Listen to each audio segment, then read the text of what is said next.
Bienvenidos, este es el proyecto Ideas, que es una especie de podcast que trata sobre un montón de cosas con un montón de personas de disciplinas varias. Y bueno, yo me llamo Alex Gordostau y soy artista y vivo en Barcelona.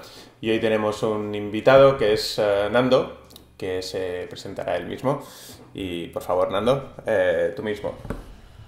Hola, buenas, ¿qué tal? Pues como te has dicho, me llamo Nando Maril.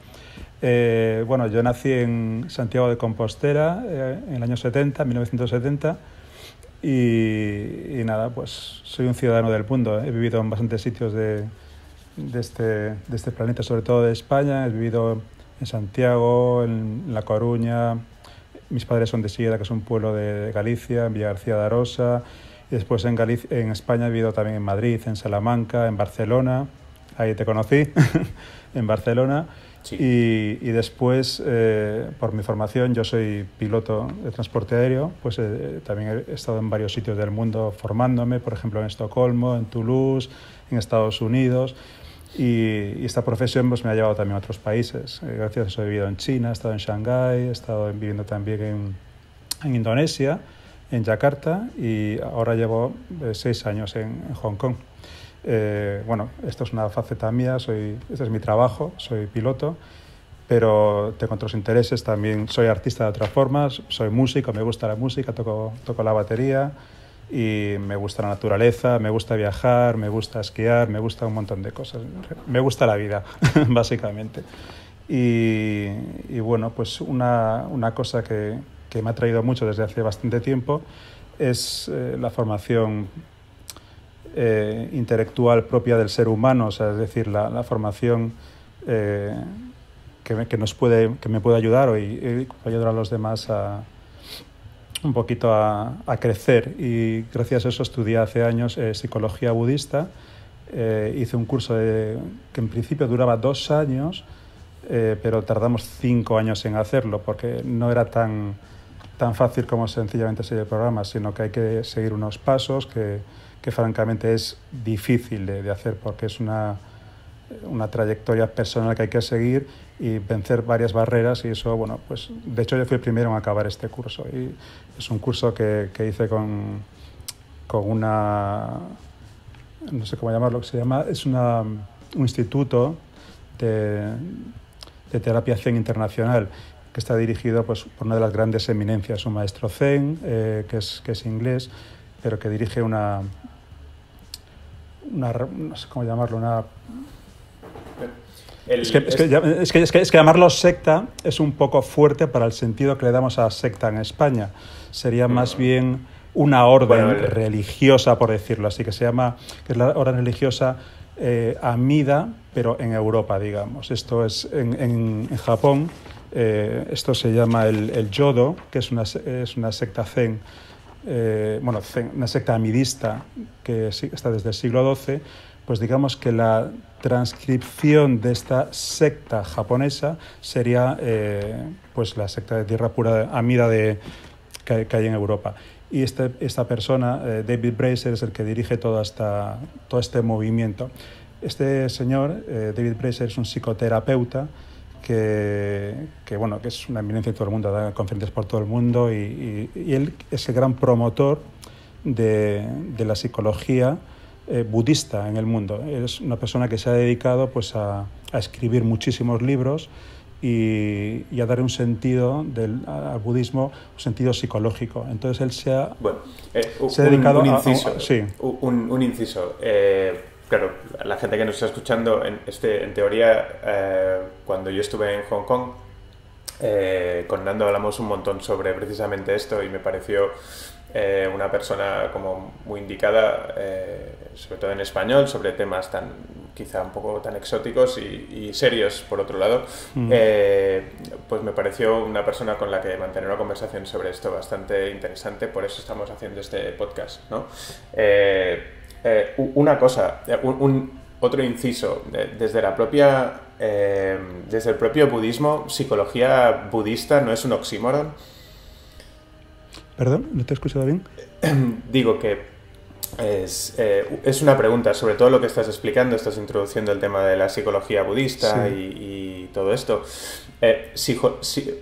Desde el propio budismo, psicología budista no es un oxímoron, no es algo que se contradice, sí. no es...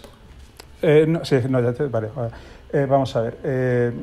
Psicología budista es que el budismo es muchísimas cosas. No es psicología, no es arte, es muchísimas cosas. Entonces, tú puedes considerar el budismo desde un montón de perspectivas, pero lo que es el budismo es una religión, que es una cosa que en Occidente muchas veces nos negamos a verlo de esa forma, y el budismo es una religión tal cual.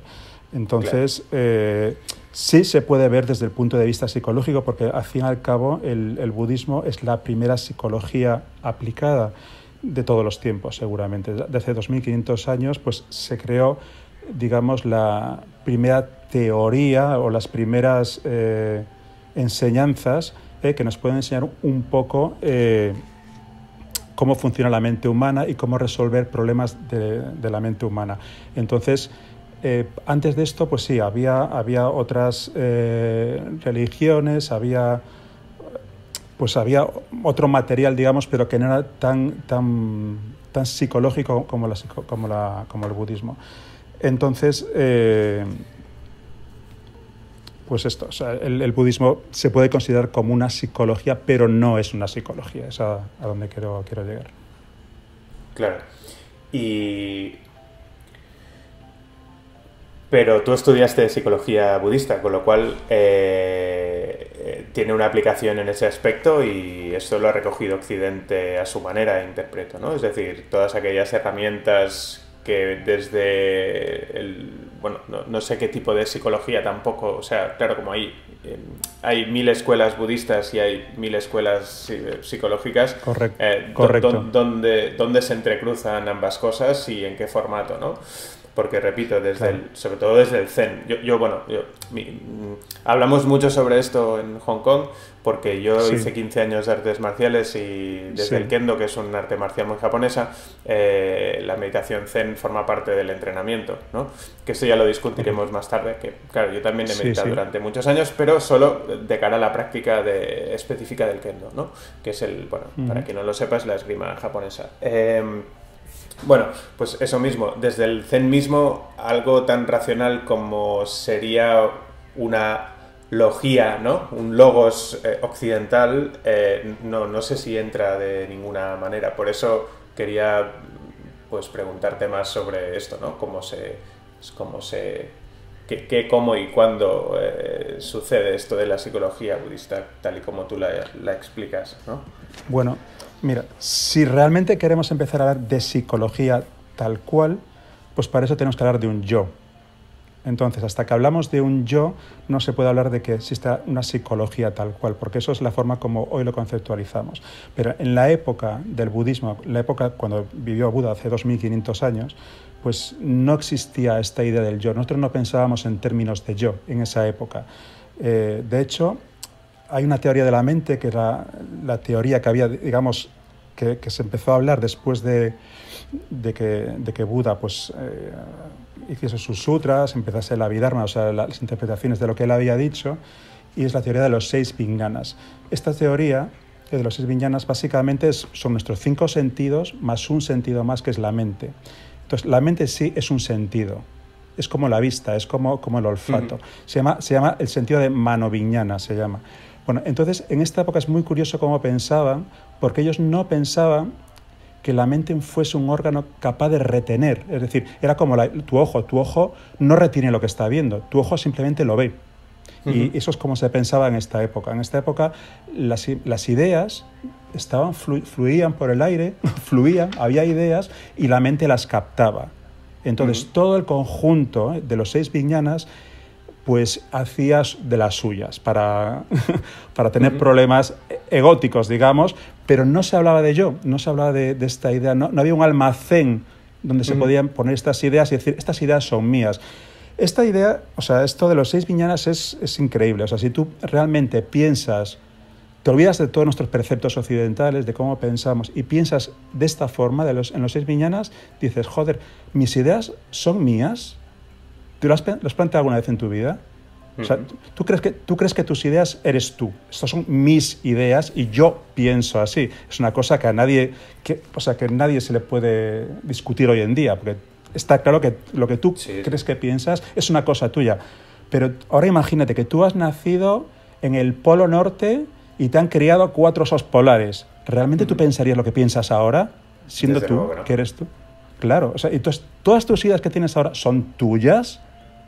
Es que es una pregunta muy potente, muy, muy, muy potente. Entonces, así se pensaba en esta época. La gente no pensaba que las ideas fuesen suyas, sino que algo que pululaba por el aire y lo captaban. En Occidente el yo no aparece hasta el 19 y hay previos de ello y empieza desde Descartes, ¿no? O sea que en definitiva no... Claro, no... pues mira, pues para que veas la importancia del budismo y la psicología y la relación que hay, cuando empezaron a hablar, el siguiente paso, los 6 viñanas, son la teoría de los 8 viñanas. Esto empezó a hablar de todo este tema la escuela Yogacara, que es una escuela del siglo IV, más o menos. La primera persona que introdujo esto es Asanga.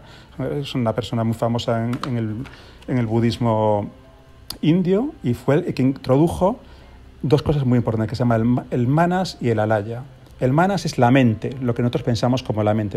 Es como un procesador de textos, para poner una idea. Y el alaya es donde almacenamos esas ideas. Pues hasta el siglo IV en el budismo no se habló de esto.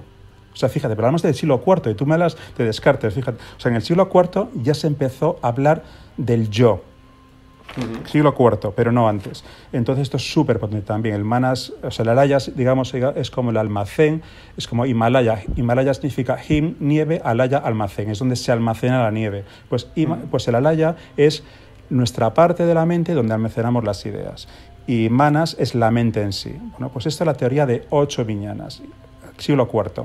A partir de aquí es... Eso suena como muy hinduista, ¿no? Hasta cierto punto, sí, lo del Brahma sí. Y el Atman y el Brahman, ¿no? Esto que hay ¿no? El mundo y la unidad, sí. Perdona, que te corté. Bueno, pues esto digamos que es...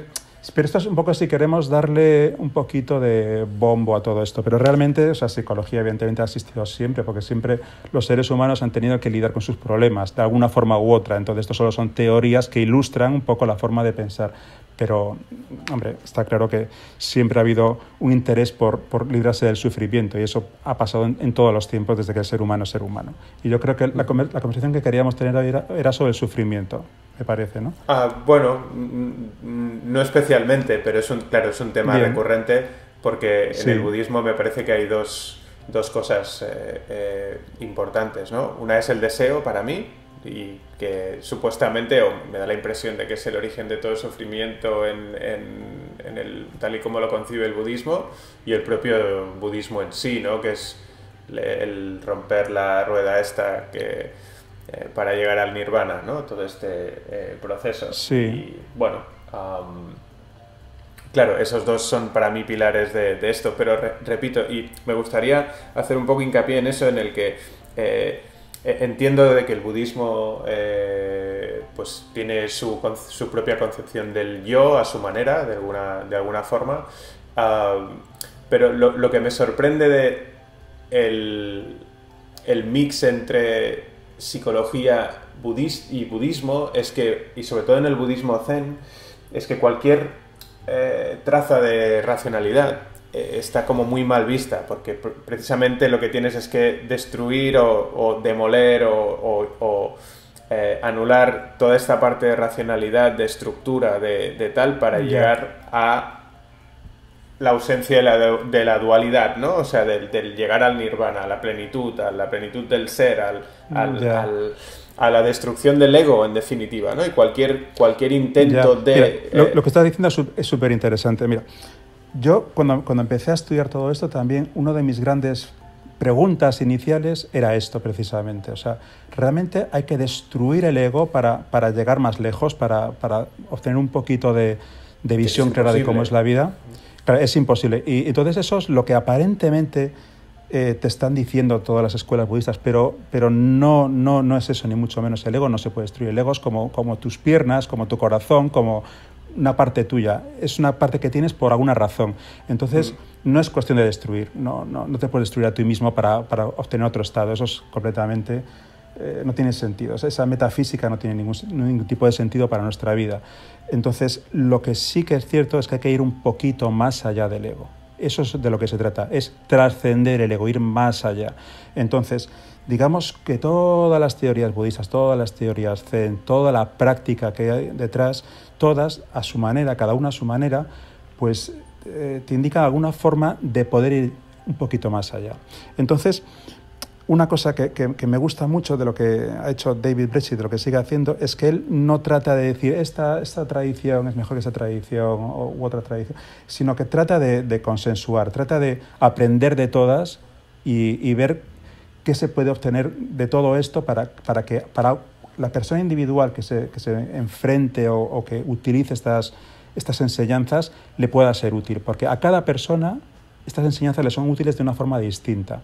Entonces, digamos que este es el gran trabajo que ha hecho este señor, que ha escrito libros sobre psicoterapia, sobre un montón de temas variados, sobre enfoques distintos de nirvana, de cómo se puede alcanzar, de lo que significan las diferentes escuelas. Ha hecho un trabajo muy, muy, muy grande para unar todo este conocimiento. Y bueno, entonces, una cosa para mí, y yo creo que para todas las escuelas budistas y todas las escuelas zen, es esto, que realmente destruir el yo no lleva a ninguna parte. O sea, no lleva a ninguna parte porque realmente es que tu lado humano desaparecería completamente. Entonces no... Claro. Bueno, vamos, si quieres alguna pregunta más. Eso, por ejemplo, Zizek, Slavoj Zizek, el filósofo esloveno, ¿es esloveno o es eslovaco? Mira, nunca creo que es esloveno.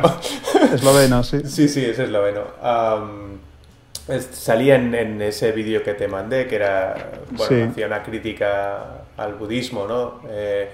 Y porque el budismo, bueno, él en su óptica marxista, que es, bueno, en la que no estoy de acuerdo en muchas cosas, pero bueno, es una crítica más al capitalismo en ese aspecto, y él lo aúna todo y dice, bueno, es que el budismo es tan famoso ahora en Occidente porque es una herramienta que utiliza el capitalismo para ser más eficientes y vaciar de moral, ¿no?, a ciertas acciones que hacen los capitalistas, ¿no? Por ejemplo, ponía el ejemplo de la pregunta que le hizo a Suzuki. Suzuki es como el primer puente entre el budismo zen y Occidente, que fue un maestro muy conocido aquí y que tiene también un montón de libros.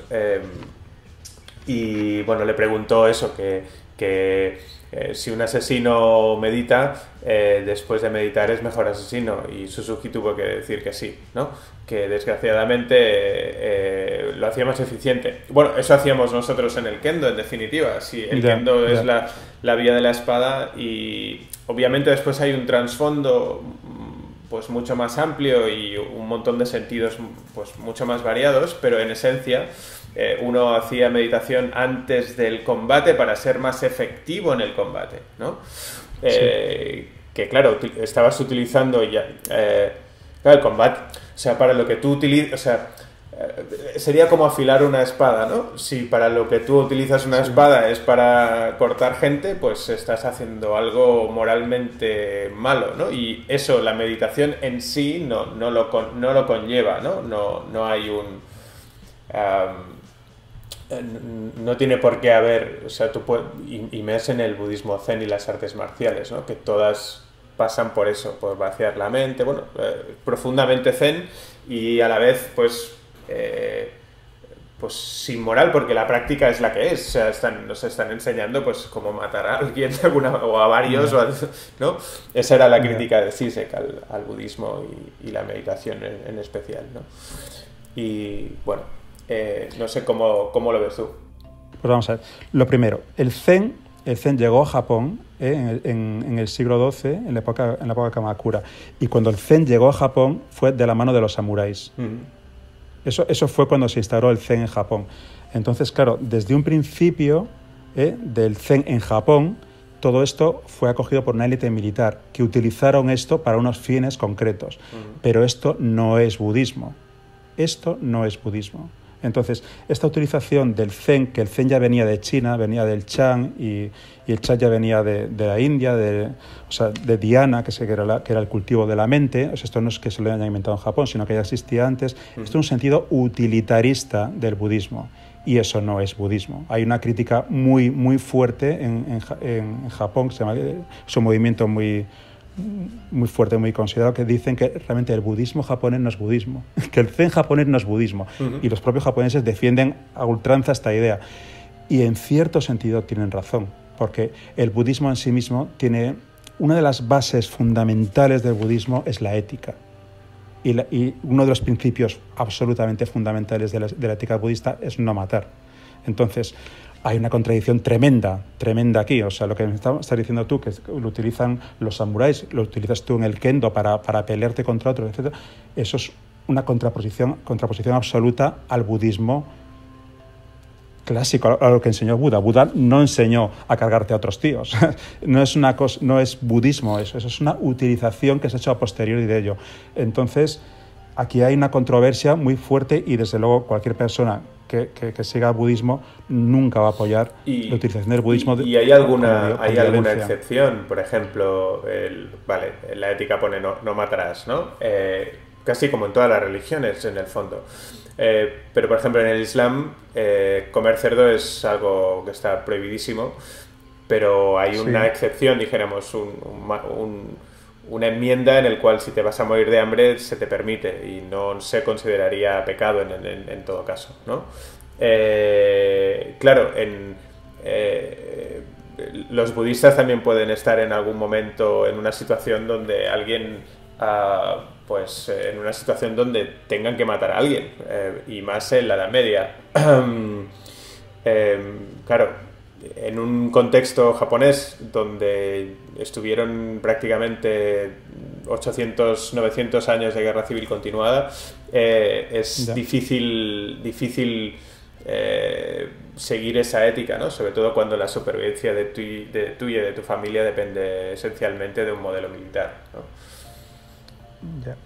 Claro, esto lo que ocurre es que realmente el budismo llegó a muchos países muy, muy, muy distintos, y se adaptó a cada uno de los países. O sea, no es lo mismo el budismo Theravada que había al principio, que existía en la India, en Sri Lanka, por esta zona, que se fue extendiendo hacia China, y hacia todo el Mahayana, y eso llegó a Japón. Vamos a ver, todo no es lo mismo lo que ocurre en cada país. O sea, el budismo se adapta de alguna forma a la cultura de ese país para que tenga un sentido. O sea, la forma en que cualquier persona budista puede interpretar el Dharma, o sea, las enseñanzas de Buda, son completamente distintas. No creo que haya dos interpretaciones absolutamente iguales de lo que Buda quería decir entre dos personas distintas. Y lo mismo ocurre con las culturas. Las culturas adaptan a sí mismas estas ideas. Entonces, en Japón, pues hay una gran adaptación a todo lo que había hasta entonces, que había el Shinto, había el animismo, había un montón de cosas allí, y había una sociedad que era como era, o sea, muy jerarquizada, pues con muchísimos nobles peleándose entre ellos para tener el control, y bueno, entonces claro, todo esto se adaptó a esa sociedad, pero no es que el budismo sea eso, sino que es esa sociedad adaptándose al budismo y utilizándolo como buenamente pueda. Eso es que es un poquito la condición humana. O sea, cada persona trata de utilizar las ideas que adquiere casi en su propio beneficio. Y eso es lo que ha hecho Japón, y lo que ha hecho todas las setas de Japón. Claro, por supuesto, y lo secular y lo religioso, pues en todas las épocas ha habido líneas muy finas o más gruesas, ¿no? Eso está clarísimo. Pero bueno, eso...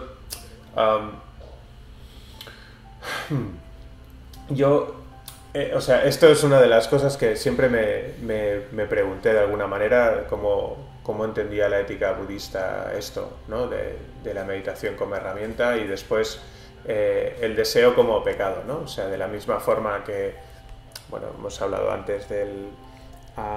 Mira, perdón, aquí has dicho una cosa muy interesante. es que en budismo no se habla de pecado, no hay culpa. Yeah, yeah. Esta es quizás una de las grandes diferencias entre Occidente, pensamiento occidental y el pensamiento budista en general. No hay culpa. Entonces, esto, claro, es súper difícil de entender para nosotros, porque nosotros tenemos nuestra tradición judío-cristiana y... He utilizado la palabra expresamente, ¿eh? Un poco, no, era consciente de que utilizaba la palabra pecado precisamente por la ausencia de ella en el budismo y cómo se lidia con esto, ¿no? Y ahí, por ahí va, sí. La gran interpretación, o sea, toda la explicación de cómo liberarse del sufrimiento, porque al fin y al cabo el budismo es una religión que nos puede ayudar no a librarnos, sino a poder sobrellevar mejor el sufrimiento. Yo creo que esto es más adecuado, porque el sufrimiento, la primera gran realidad es que nunca puede desaparecer completamente. Siempre va a haber sufrimiento por una u otra razón. Entonces, no es completamente cierto decir que si tú eliminas el deseo, eliminas el sufrimiento, porque esto no es real. No es real. Eso no es una realidad.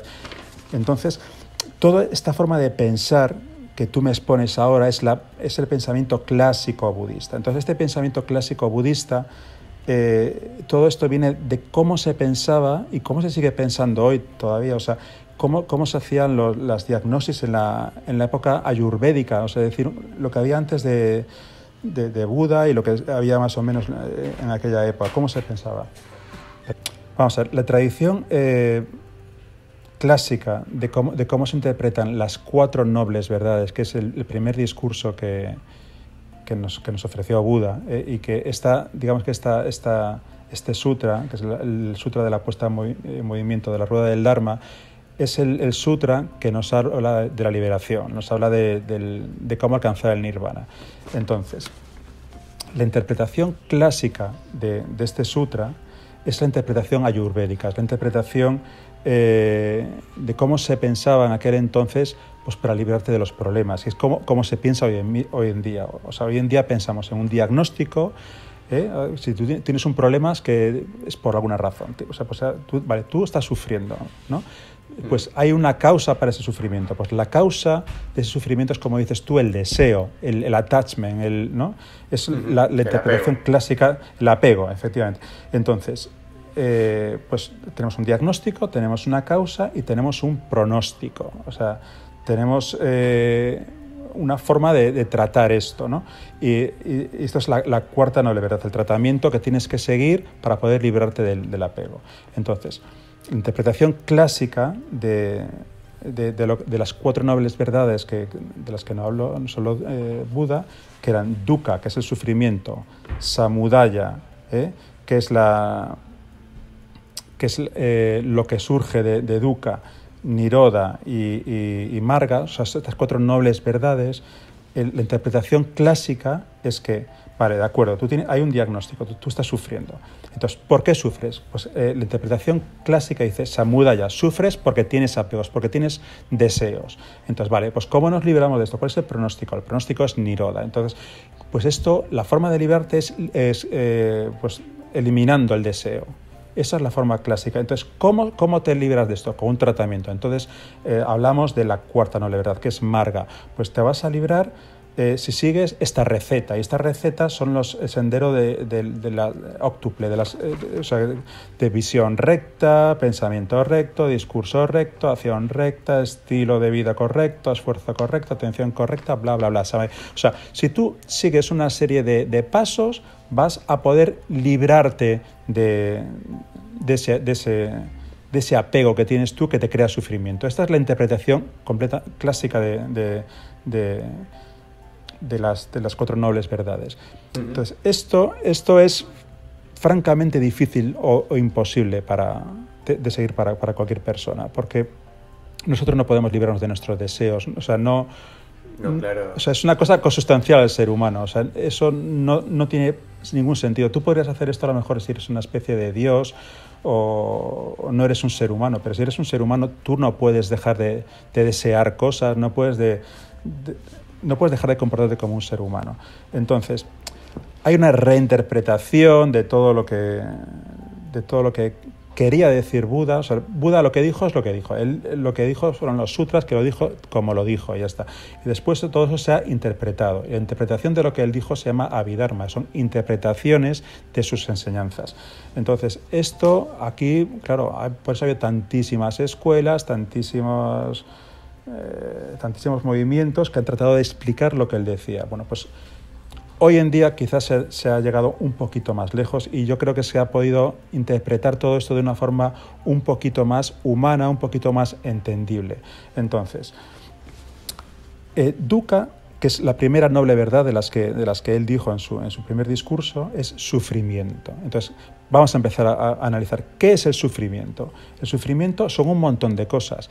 El sufrimiento es nacer, el sufrimiento es envejecer, el sufrimiento es enfermar, es morirse, los duelos, la lamentación, el dolor físico, el sufrimiento mental, que esto es una cosa muy importante. O sea, los skandhas, que no hemos hablado todavía de esto, que es el propio ciclo mental de cómo pensamos los seres humanos, eso es sufrimiento.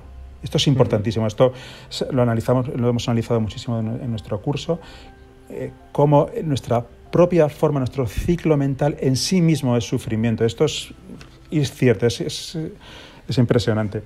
Y pues asociación con lo que no nos gusta, separación de lo que nos gusta o sea, no conseguir lo que uno desea. Todo esto es sufrimiento. Entonces, no es posible librarse del sufrimiento. El sufrimiento siempre va a existir. Entonces, si tú interpretas la primera noble verdad como el sufrimiento, sencillamente pues es una cosa que tienes que aceptar. No es una cosa de la que te vas a librar y ya está. O sea, incluso Buda, cuando estaba iluminado, pues sufrió mucho. Tuvo enfermedades, tuvo problemas, traiciones, tuvo todo tipo de problemas como cualquier otra persona. Pero él siguió sufriendo. O sea, él no se libró del sufrimiento. Entonces, la interpretación clásica que dice que tú te puedes librar de ese sufrimiento, pues tiene su cojera, una gran cojera, y no es muy aplicable al ser humano.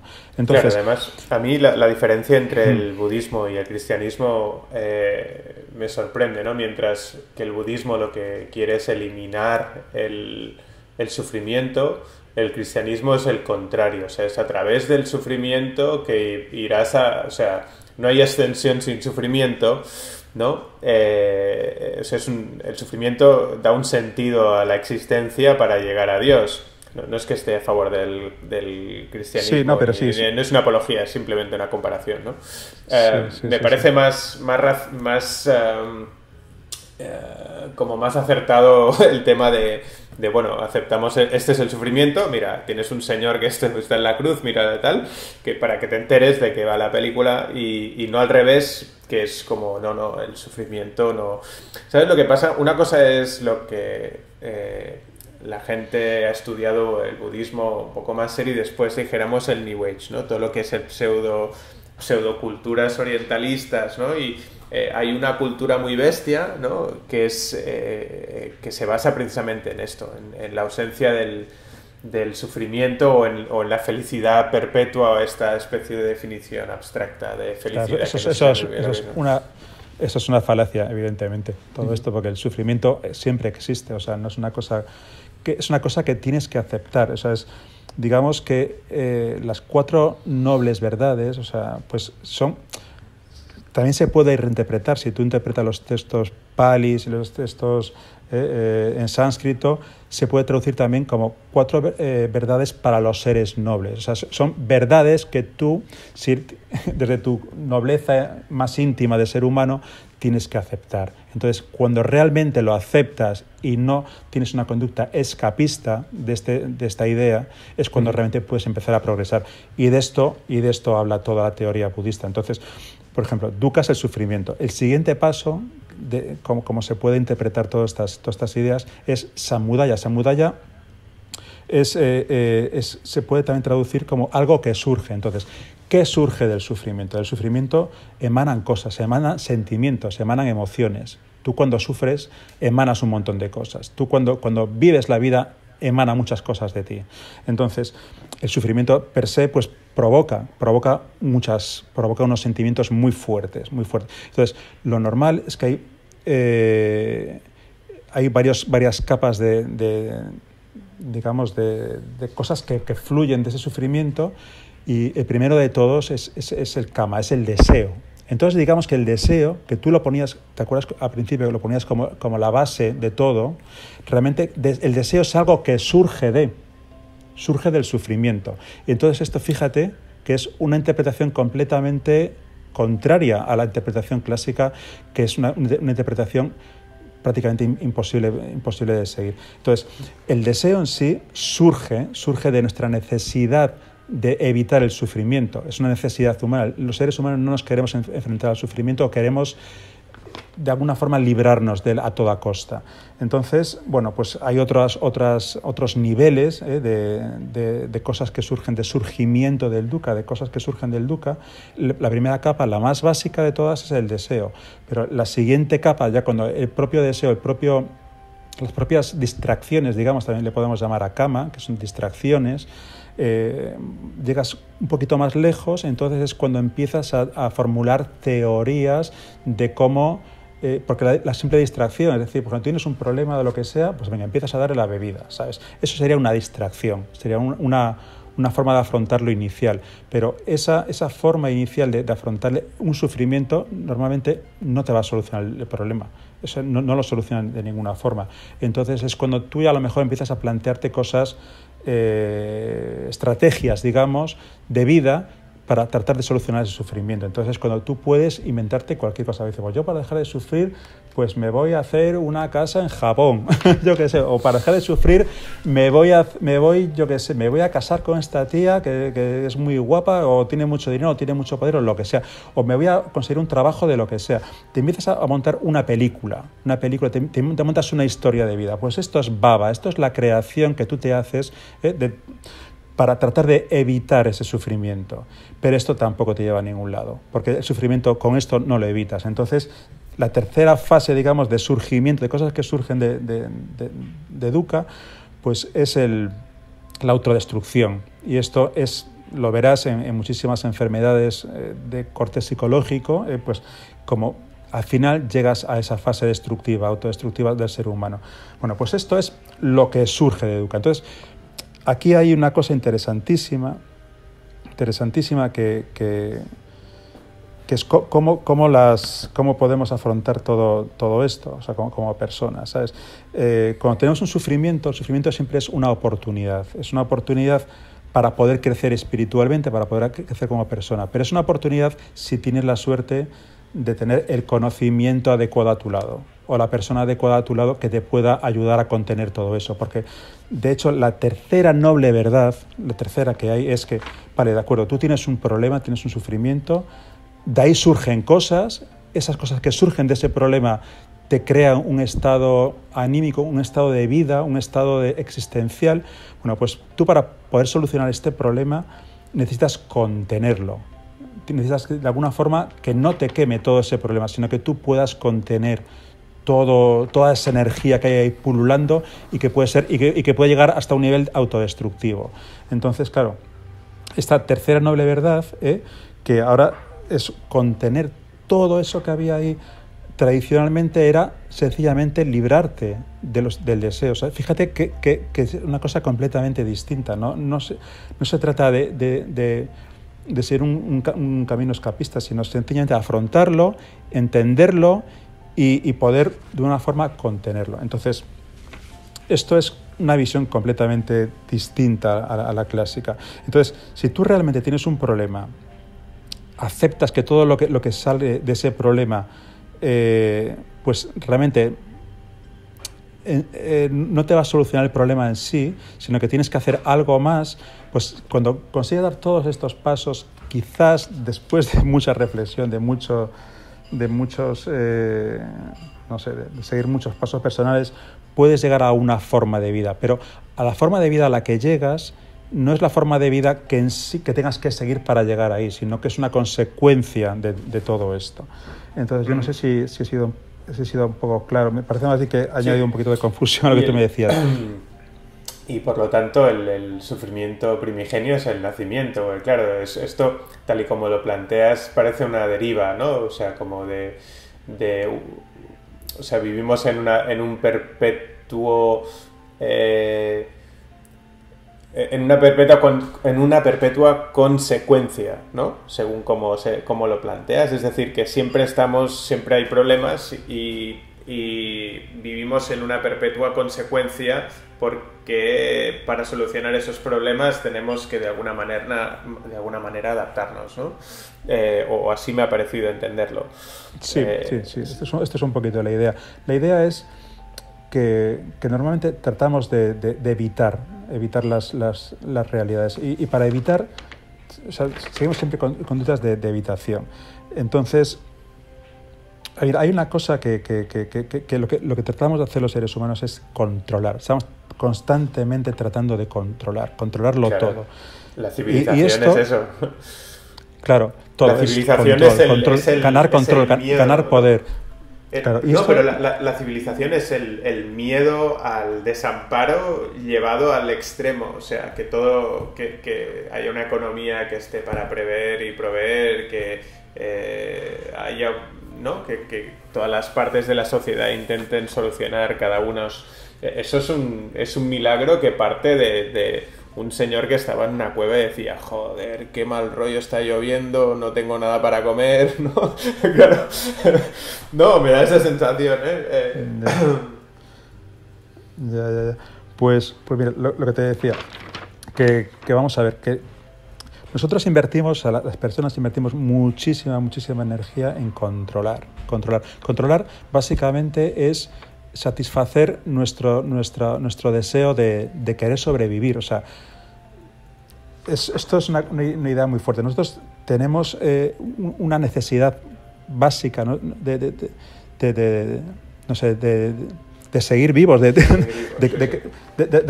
Entonces, que nuestro cuerpo siga funcionando, o sea, esa es la pulsión. Sí, nos siga funcionando y que nuestras ideas, nuestra imagen que tenemos de nosotros mismos, que se vea apoyada por los demás. Entonces, o sea, toda esta energía que surge de aquí, o sea, es una cosa que nos trae por el camino de la amargura constantemente, ¿sabes? Y entonces, bueno, pues el budismo ofrece un montón de enseñanzas súper útiles para poder afrontar esto. Y básicamente es tratar de dejar de controlar lo que no podemos controlar. O sea, hay un montón de cosas que suceden en esta vida que no podemos hacer absolutamente nada. Y nosotros tratamos todo el rato de controlarlo y para eso, ¿no? O sea, perdemos mucho tiempo con esto. Entonces, un poquito es darse cuenta de que la vida es más sencilla que todo esto y que se puede vivir de una forma mucho más sencilla, sin invertir tanto tiempo en gastar el tiempo en cosas inútiles. Y claro, esto es muy fácil de decir así con grandes palabras, pero es muy difícil de aplicar en el día a día. Pero bueno, esto es un poquito parte del camino que se puede seguir. ¿Y esto cómo se lidia con... Esto como se lidia con la libertad, ¿no? En el sentido más occidental del término, en la libertad entendida como un marco jurídico en el cual uno no comete ningún crimen, ningún delito y puede hacer pues más o menos lo que quiera, ¿no?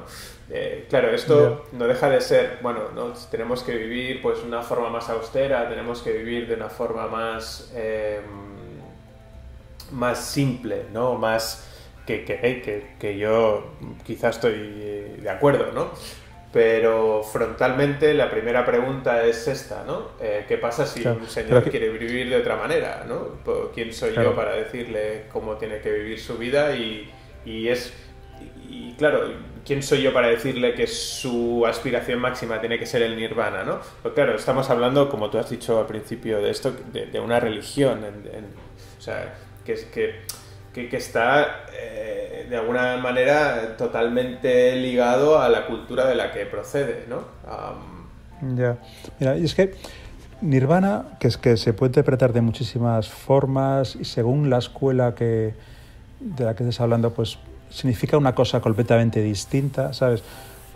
Yo soy más modesto con esto del nirvana. Para mí, sencillamente, con despertar, con estar un poco despierto a lo que ocurre en la vida, eso yo creo que debería ser el objetivo para cualquier ser humano corriente y moliente, como tú y como yo, ¿sabes? Yo no busco un estado excepcional, yo busco sencillamente ser un ser humano que viva feliz y acorde a las circunstancias en esta vida, y que soy capaz de adaptarme y que veo la realidad como es. Eso es el objetivo quizás de todo esto, no es alcanzar un estado metafísico que estás fuera de todo, eso no tiene ningún sentido. Entonces... y es que un día hace muchos años me leí la biografía de Ramakrishna, que es como un santo muy venerado en la India y tal, y me impresionó y me hizo gracia hasta cierto punto los estados mentales y, bueno, claro, desde la psicología o desde la psiquiatría moderna, este señor estaría encerrado en un sanatorio, ¿no? Pero por todos los estados mentales, el tío estaba en varios templos y los monjes pues no entendían nada, ¿no? Lo único que entendían era la devoción increíble que tenía por Rama, ¿no? Y todos los estados metafísicos de los que hablas por los que pasó este señor, hasta que un día, ¡pum!, ¿no? Toda esta batalla interna desapareció y acabó siendo Ramakrishna el santo, ¿no? Por decirlo de una manera. Es curioso como lo que dices tú parece bastante más en catalán assenyat, ¿no? Como más equilibrado de alguna manera, que no este viaje como ascético, místico, metafísico, ¿no? En el cual el nirvana es algo que de repente, pues bueno, te convierte en un santo, ¿no? Bueno, no sé, pero esa es la idea que tiene todo el mundo, o sea, bueno, claro, todo el mundo, o al menos mucha gente que yo conozco, para ellos el budismo es eso, llegar a la iluminación, ¿no? Y bueno, esa es también la que yo tenía cuando hacía eso. Claro. Pero eso es lo que te decía, o sea, cada movimiento budista tiene su forma de interpretar todo esto. Pero al final de todo esto, ¿qué es lo que queda? O sea, queda que nosotros somos seres humanos y tenemos que seguir viviendo en este planeta. Eso es lo que queda al final. Y tenemos que seguir viviendo en las mejores condiciones y las más honestas para los demás y las más éticas para los demás. Entonces, el despertar, digamos, en cada escuela, en cada movimiento, pues se interpreta de una forma distinta, pero siempre hay un denominador común, que es como que se experimenta una gran derrota de nuestro propio ego. O sea, eso, cuando realmente te das cuenta de que has trascendido tu propio yo y eres capaz de acceder a la vida tal y como es, sin todos nuestros condicionantes mentales, es cuando puedes experimentar la vida tal y como es. Entonces, esto de experimentar la realidad, de experimentar la vida de una forma mucho más honesta, no sé. Mira, hay, digamos que la forma básica en la que nosotros creamos nuestro yo es una cosa que se llama las raíces amargas, que es lo que hace que todo nuestro flujo mental, digamos, se cierre en banda y nos dificulte mucho ver a los demás como son. Y hay tres cosas que son fundamentales. Son la codicia, el odio y el engaño. Eso se ha hablado, bueno, esto es lo básico en el budismo. Entonces, estas raíces hacen que nosotros nos cerremos, que digamos que crean un muro muy, muy grande alrededor de nosotros. Y entonces, normalmente, queremos subsistir, queremos sobrevivir a todo esto. Bueno, esto tiene un paralelismo bastante grande, ¿no? Con el cristianismo. Bueno, en la parte del cristianismo, en el Noli Me Tangere, ¿no? El Jesús le dice a María que no me toques, ¿no? Porque María es como la representación de la sexualidad femenina, ¿no? Como yo no soy de este mundo, soy de otro, de uno que no es este material que estamos aquí, sino que es otro, que está en otro plano, que es el plano espiritual, ¿no? Y bueno, el tema de la codicia es esto, ¿no? Como el dinero es malo, es como el dinero, bueno, claro, supongo que codicia no solo habla de dinero, ¿no? Pero sí habla en cualquier caso de posesiones materiales, ¿no? Y que esas posesiones es como, pues bueno, el apego, el tal, no sé qué. Bueno, sí, no.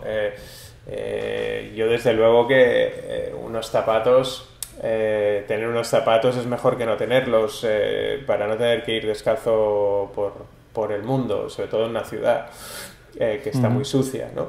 Pero fíjate que el canon más conocido en Occidente de cómo debería ser un monje budista es más bien un franciscano, ¿no? Un señor que ha hecho un voto de pobreza, que vive con un bol, ¿no? Y ni siquiera la túnica es suya, tiene que devolverla.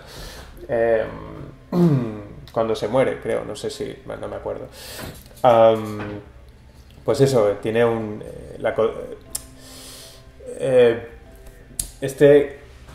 esta manera de solucionar los problemas como eliminando, como saliendo del plano material, tampoco no sé si es la mejor manera. Eso es una pregunta que te suelto en base a la codicia, ¿no? El engaño sí me parece más... porque es una cuestión de profilaxis, ¿no? No se trata de ir engañando a la gente porque, en definitiva, es lo que más nos rebota, ¿no? Sentirnos defraudados por los demás. Pero la codicia, por ejemplo, bueno, ¿dónde está el límite, no? Claro, y el engaño también. El engaño, la mentira piadosa, ¿no? ¿Existe en ese aspecto o tendría que ser parte del pensamiento recto o mira, es que vamos a ver, aquí es que la forma de entender el engaño básicamente es nuestro propio autoengaño. Es como nuestra propia forma de pensar nos sumerge en un ciclo que nos impide ver la realidad como es. Eso es la forma más potente que hay de creación de yo.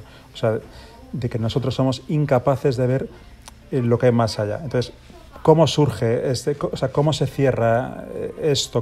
¿Cómo es posible que esto sea un cimiento de un muro tan fuerte?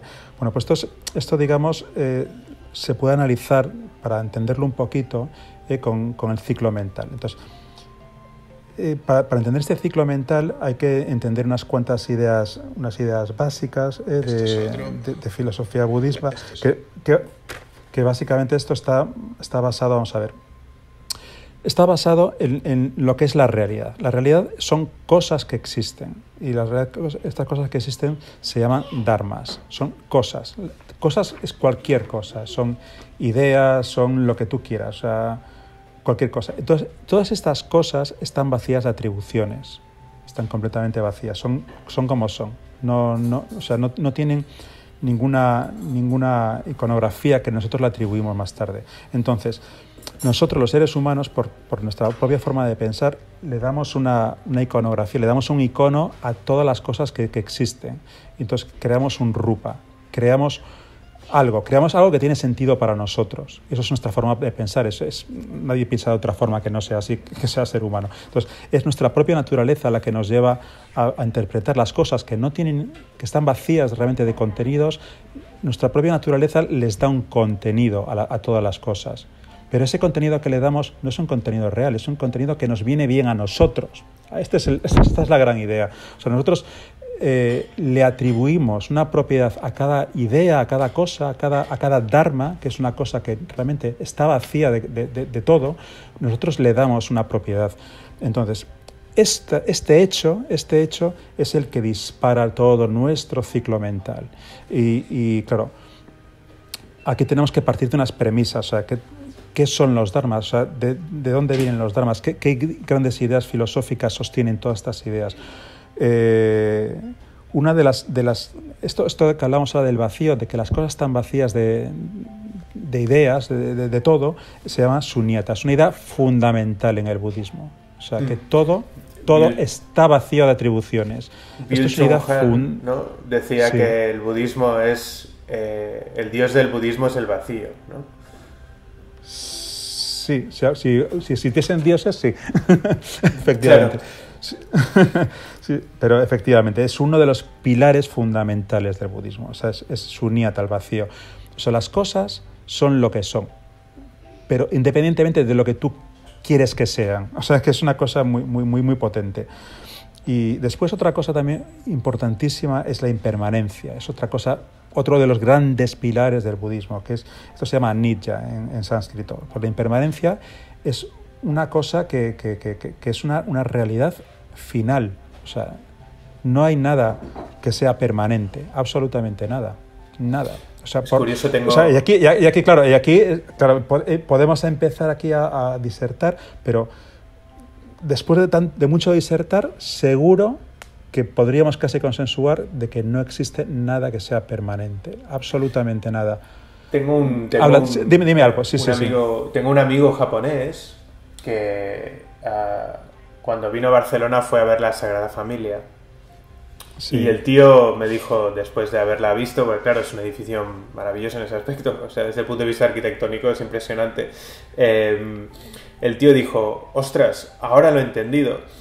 El cristianismo o sea, este edificio está hecho para quedarse, o sea, está hecho para estar ahí para siempre, mientras que nuestros edificios, nuestros templos, nuestros tal, que muchos están hechos de madera y se han quemado a lo largo de los siglos de forma muy sencilla, no tiene absolutamente nada que ver con eso, ¿no? O sea, nadie se ha preocupado en hacer unas construcciones que vayan a durar hasta el fin de los tiempos, hasta, no sé, hasta... Perdona que te interrumpa, Alice. Me gustaría saber cómo va a estar la Sagrada Familia dentro de 8 millones de años. Claro, bueno, es que desde luego, por supuesto, claro. Sí. Dentro de 8 millones de años no va a existir ni budismo, ni cristianismo, ni Sagrada Familia, ni planeta Tierra, o sea que no hay Effective Wonder. Sí, o sea, que esa es una de las grandes ideas. Y después otro de los grandes pilares es el anatma, que es el no-yo, la filosofía del no-yo, que esto es muy potente, o sea, no ver las cosas en términos de yo, sino de no yo. Hay mucho de qué hablar aquí. Entonces, lo que estábamos hablando, de cómo se inicia nuestro ciclo mental, cómo se inicia nuestro proceso mental que nos impide ver el mundo tal y como es. Vale, tenemos una cosa que es un dharma. Nosotros tan pronto como lo vemos, le atribuimos una propiedad. Es rupa. Ahí empieza todo. Porque rupa, eso que esa interpretación, ese icono que nosotros captamos con uno de nuestros sentidos, provoca algo, provoca una reacción. Esto es el skandha vedana, que se llama, es una reacción. Tú reaccionas, tú ves una serpiente, pues das un salto, ¿sabes? Tú reaccionas ante tus ideas, ante tu archivo mental de cosas, pues tú reaccionas de una forma determinada ante cada cosa de la vida. Bueno, esa es tu reacción. Pues esa reacción inicial ante una idea, ante una cosa, lo que sea, te sumerge en un estado mental. Ese estado mental se llama el samña, se llama en sánscrito. Bueno, pues nosotros, los seres humanos, estamos todo el rato en ese trance. Siempre estamos en trance. Estamos constantemente bombardeados por cosas que nos rodean. Nuestros sentidos se fijan en cosas y esas cosas nos provocan un estado de trance. Estamos siempre en un estado de trance por una cosa o por otra. Entonces, este estado de trance, o sea, hablando de los skandhas básicos, o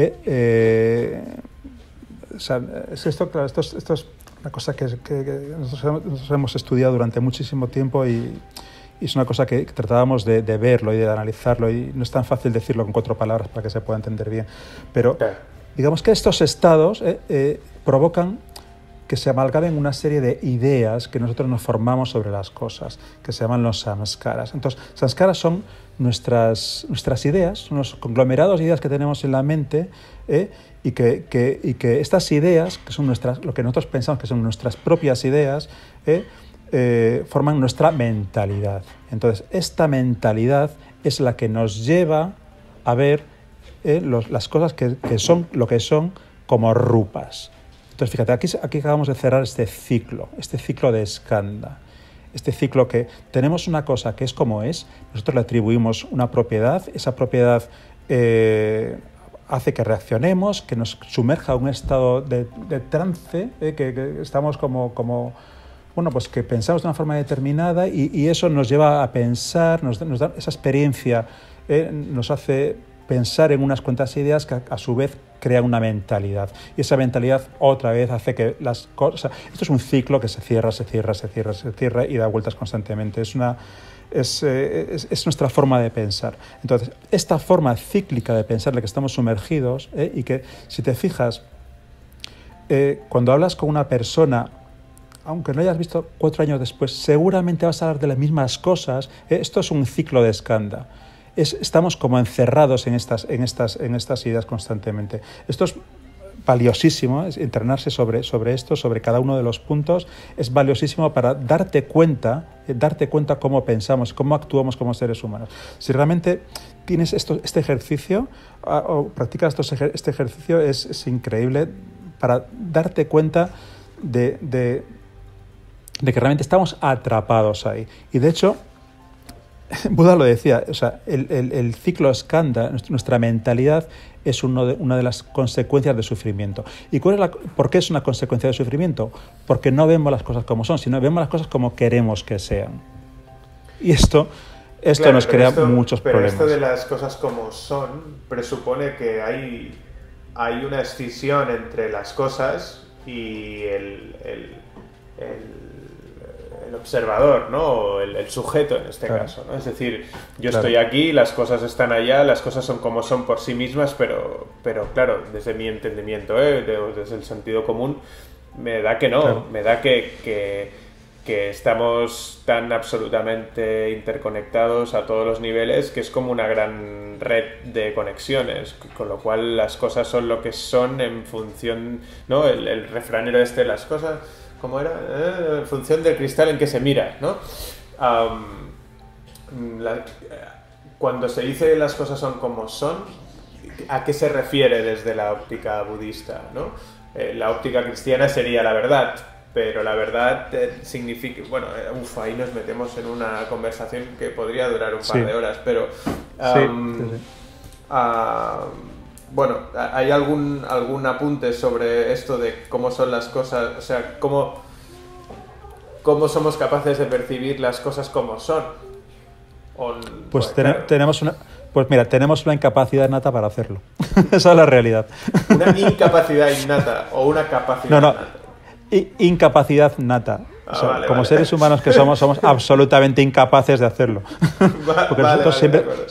Porque nosotros tenemos siempre una perspectiva parcial, siempre. Entonces, claro, ¿cuál es un posible objetivo? Tratar de trascender esto. Entonces, ¿cómo se trasciende esto? Se puede trascender yendo más allá de tus propios límites, y para eso tienes que moverte más allá de ti. Entonces, esto es un viaje muy difícil de hacer, o casi imposible, según nos entendemos a nosotros mismos. Entonces tenemos una incapacidad absoluta de hacerlo. Entonces, la única forma de hacer un viaje parecido, un viaje que se parece a esto, es gracias a la compasión, gracias a poder ver las cosas como la pueden ver los demás, meternos en la piel del otro, la compasión. Eso es una posible forma de trascender a nuestra propia limitación humana. Esta es una de las ideas fundamentales del budismo.